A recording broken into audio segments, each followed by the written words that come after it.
یہ وہی شہباز شریف صاحب ہیں جو کہا کرتے تھے کہ میں اس کو فلانی میں سڑک پہ گھسیٹوں گا، لڑکانہ کی، سکھر کی، کراچی کی، لاہور کی، اور ان کے پیٹوں سے ہم نکالیں گے. نہ نکالا میں نے تو میرا نام شہباز شریف نہیں. یہ ان کا ایک ہوتا تھا. اور اس کے بعد سارے مائکوں کو ہاتھ مار کے گرا دیا کرتے تھے. بالکل. اس سے پہلے یہ چودھری نثار کے ساتھ جب تک کٹھے تھے تو تقریباً ہر ہفتے یا مہینے میں 2-3 دفعہ دونوں جایا کرتے تھے، رات کے اندھیرے میں بھی، دن کے اجالے میں بھی، ملنے کے لیے. اور اب تو یہ جب ان کو chief of army staff time نہیں دیتے تو یہ ان کے ایک عزیز ہیں، بڑے قریبی، وہ بھی فوجی ہیں. یہ ان کے گھر میں 1-2 دفعہ گیا تو یہ وہاں بھی بیٹھے ہوئے تھے شہباز شریف صاحب. اور شہباز شریف کے علاوہ میں اگر میاں صاحب کے ایم این ایز کا نام لے لوں جن کو میں نے وہاں بیٹھے دیکھا تو آپ تو پریشان ہو جائیں گے. 99 کے کو کے بعد ان کے گھر کے باہر 2 دن پی ایم ایل این کے لوگ بیٹھے رہتے تھے ٹائم مانگنے کے لیے، اور جب وہ نہیں ٹائم دیتے تھے پھر اٹھ کے چلے جاتے تھے وہاں سے. بسم اللہ الرحمن الرحیم. السلام علیکم ناظرین، آواز حق میں خوش آمدید. انتہائی معذرت، پچھلے کچھ دن سے مصروفیات کی وجہ سے آپ لوگوں سے بات چیت نہیں ہو سکی. تو اس میں بہت بڑی جو ایکٹیویٹیز تھی پاکستان میں ہوئی، خاص طور پہ اے پی سی ہوئی. اور اے پی سی کے بعد نواز شریف صاحب نے اپنی پارٹی کے جو مرکزی ان کے ممبران ہیں ان کے ساتھ ان سے ویڈیو لنک کے ذریعے خطاب کیا. تو اس کا بڑا پاکستان میں ایک تہلکہ برپا ہو گیا. اس میں انہوں نے جنرل ظہیر الاسلام صاحب کے بھی حوالے سے کہا کہ ان کو رات 2 بجے کال گئی کہ استعفیٰ دے کر آپ گھر چلے جائیں. تو یہ چیزیں اس وقت منظر عام پر نواز شریف صاحب نہیں لائے، اور آج جب وہ لندن میں بیٹھے ہیں، جس طرح میں کہوں گا یہاں پر برملا، جس طرح الطاف حسین کسی دور میں لندن میں بیٹھ کر پاکستان کی فوج اور پاکستان کے اداروں کے خلاف بات کرتے تھے، یہ اسی روش پر نواز شریف صاحب چل پڑے ہیں. اور مسلم لیگ نون کا آئندہ کیا فیوچر ہوگا، اس حوالے سے میں اعجاز الحق صاحب سے گفتگو کا آغاز کروں گا. بسم اللہ الرحمن الرحیم. بہت شکریہ، اچھا ہوا آپ نے کہہ دیا. جن لوگوں نے چینل کو سبسکرائب نہیں کیا ان سے میں کہوں گا کہ اس کو سبسکرائب کریں اور بیل آئیکن بھی دبائیں اس کا، تاکہ آپ کو جو ہماری ویڈیوز ہیں وہ ملتی رہیں. کچھ تاخیر کے ساتھ یہ ریکارڈنگ ہم کر رہے ہیں، اور وہ اس میں کچھ مصروفیات بھی تھیں، اور ایک ہمارا استحکام پاکستان کے حوالے سے جو ہے وہ سیمینار بھی ہم کروا رہے ہیں، جو کہ باقی شہروں میں بھی ہم کروائیں گے. اے پی سی ہوئی، بڑا شور ہوا، بڑا وویلا ہوا. ایک تو جب آپ ایکسٹریم پہ چلے جاتے ہیں تو پھر آپ کے لیے سب سے آسان طریقہ یہ رہ جاتا ہے کہ آپ اس ادارے کو برا بھلا کہیں یا اس ادارے پر تنقید کریں جو خود اپنا جواب نہ دے سکے.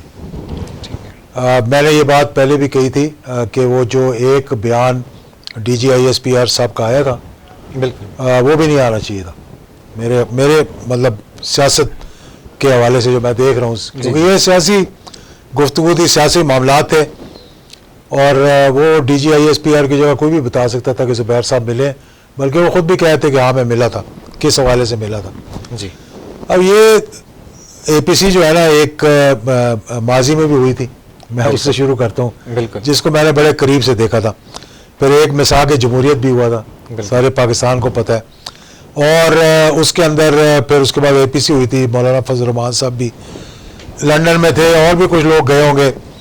رحمان ملک صاحب کے گھر پہ کیمرے اسکوائر میں وہ میٹنگ ہوئی، اور میاں نواز شریف صاحب بڑے اسی طرح جذبے کے ساتھ، جوش کے ساتھ وہاں پر گئے. اور وہاں پر اس اے پی سی کا جو چارٹر تھا یا جو نکات تھے، اس میں سب سے اوپر یہی نکات لکھا ہوا تھا کہ کوئی جماعت جو جماعت اسٹیبلشمنٹ کے ساتھ پینگیں بڑھائے گی اس کے ساتھ ہم نے بالکل چلنا نہیں ہے. اور اس اے پی سی کا نتیجہ ساری قوم کے سامنے ہے، اور آج تک وہی نتیجہ ہم بھگت رہے ہیں کہ اسی جو اس کے اندر نکات لکھے تھے انہی کی منفی کرنے کے لیے سب سے پہلے اس کا فائدہ جنہوں نے وہ اے پی سی کروائی تھی محترمہ بے نظیر نے، انہوں نے اس کا فائدہ اٹھا لیا. انہوں نے فوری طور پر دباؤ ڈالا. دباؤ ڈالنے کے بعد جو ہے وہ کونڈلیسا رائس سے ان کے پہلے سے رابطے تھے، جو وزیر خارجہ تھی امریکہ کی، اور پرویز مشرف صاحب کو ٹیلی فون کروایا رات کے